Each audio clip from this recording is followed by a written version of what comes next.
नमस्कार, मैं विकास सोनी आज आपको ऐसे शख्सियत से रूबरू कराने चाहते हैं। हम हैं प्रदीप चौबे जी, जो कि वर्तमान में बुंदेलखंड विकास बोर्ड के सदस्य हैं और इसके पहले 25 सालों से भारतीय जनता पार्टी में कार्यरत हैं। उनसे हम आपको रूबरू कराते हैं। आइए हमारे साथ। नमस्कार प्रदीप जी, आपका स्वागत है।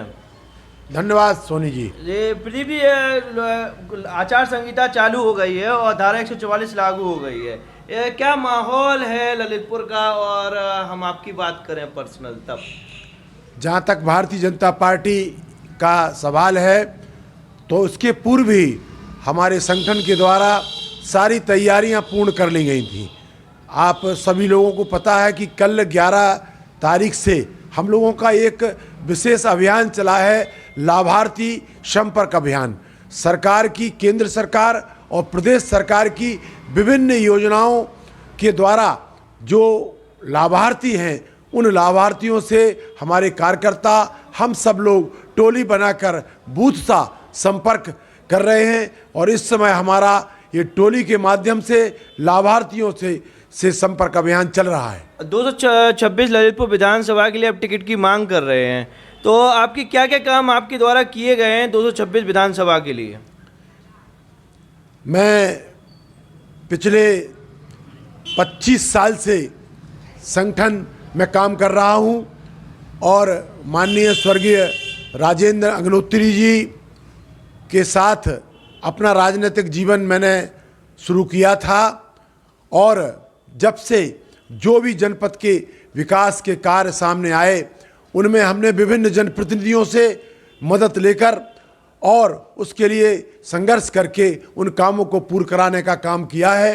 चाहे वह जाखड़ौन पंप कैनाल हो जो 23 साल से लंबित पड़ी हुई थी, और जब भारतीय जनता पार्टी की सरकार बनी और डॉक्टर अरविंद जैन हमारे यहाँ से विधायक बने और मंत्री बने, तो मैंने उनके साथ एक कार्यकर्ता बन के और उनके साथ मिलकर उस लंबित पड़ी योजनाओं को भी पूर्ण कराया।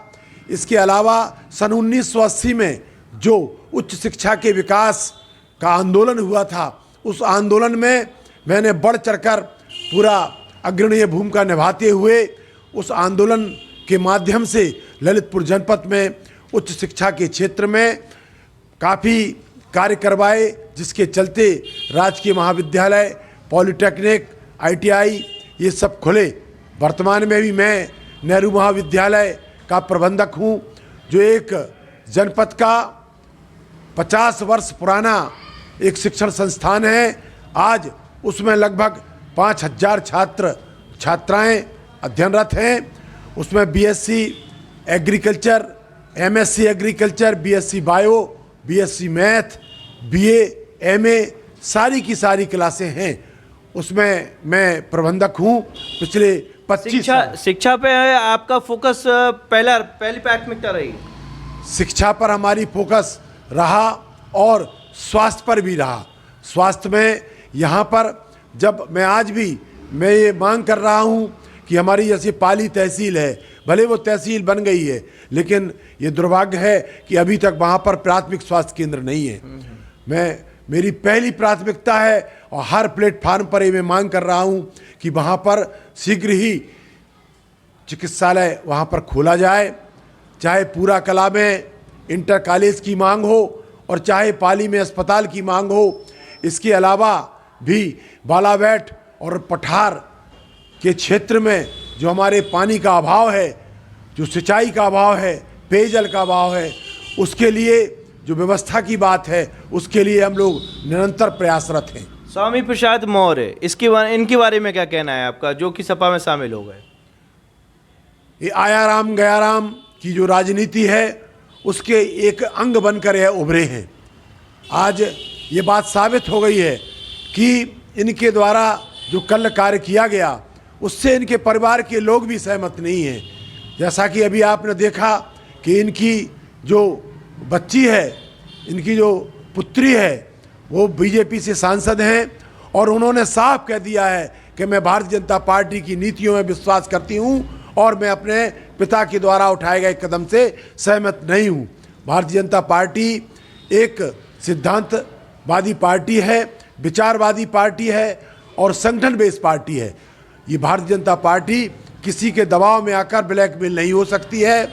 यहाँ पर स्वामी प्रसाद मौर्य भले पार्टी छोड़ दें, यहाँ से चले जाएं, लेकिन भारतीय जनता पार्टी के संगठन पर कोई फर्क नहीं पड़ेगा। जनता सब देख रही है कि इन्होंने 5 साल कैबिनेट मंत्री बनकर इस सरकार में रहे और ऐन वक्त पर इन्होंने अपने स्वार्थों के कारण आज पार्टी को छोड़ा है। जनता सब जानती है। अगर आप विधायक बनते हैं तो 226 विधानसभा के लिए आप ऐसे कौन से काम जो छूट गए हैं वो पूरे करेंगे आप?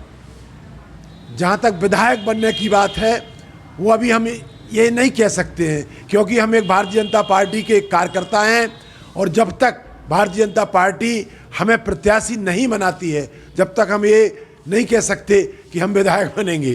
भारतीय जनता पार्टी में जिसको भी यहाँ 14-15 लोग टिकट मांग रहे हैं, सभी योग्य हैं, सभी कार्यकर्ता हैं। वर्तमान में हमारे विधायक रामरतन कुशवाहा जी हैं, वह भी पुनः टिकट मांग रहे हैं। भारतीय जनता पार्टी, हमारी पार्टी जिसको भी टिकट देगी, हम लोग पूरे मनोवियोग के साथ उसके साथ रहेंगे। हमें योगी और मोदी जी के नेतृत्व में हमें वही काम करना है जो पार्टी जिस प्रत्याशी को भी यहाँ भेजती है। हमारा प्रत्याशी कमल का फूल है और हम भारतीय जनता पार्टी के प्रत्याशी के लिए पूरी तरीके से समर्पित रहेंगे। ललितपुर की जनता के लिए आपकी क्या अपील है? ललितपुर की जनता के लिए यही अपील है कि पिछले 5 साल में वो काम हुए हैं जनपद में जो 70 साल में नहीं हुई।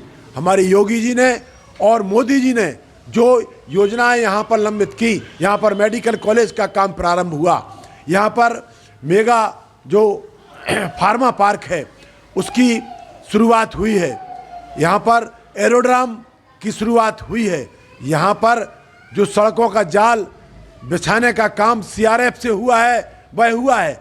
तो मैं यही कहूँगा कि पिछले 5 वर्षों में जो कार्य वर्तमान सरकार योगी जी की सरकार ने किए हैं वह अपने आप में ऐतिहासिक हैं और जो कार्य शेष हैं वह कार्य भी भविष्य में जो सरकार बनेगी योगी जी की और पूरे बहुमत के साथ बनेगी और वह जो शेष पड़े हुए कार्य हैं वह भी पूर्ण होंगे। बहुत बहुत धन्यवाद आपका। प्रदीप चौबे जी जिनसे हमने आपको रूबरू कराया, इन्होंने साफ कर दिया कि भारतीय जनता पार्टी जो चेहरा देगी उसी के साथ पूरे पार्टी के सभी सदस्य रहेंगे और ऐसे ही चर्चित व्यक्तियों से हम आपको रूबरू कराते रहेंगे। आप हमारे साथ बने रहिए। धन्यवाद।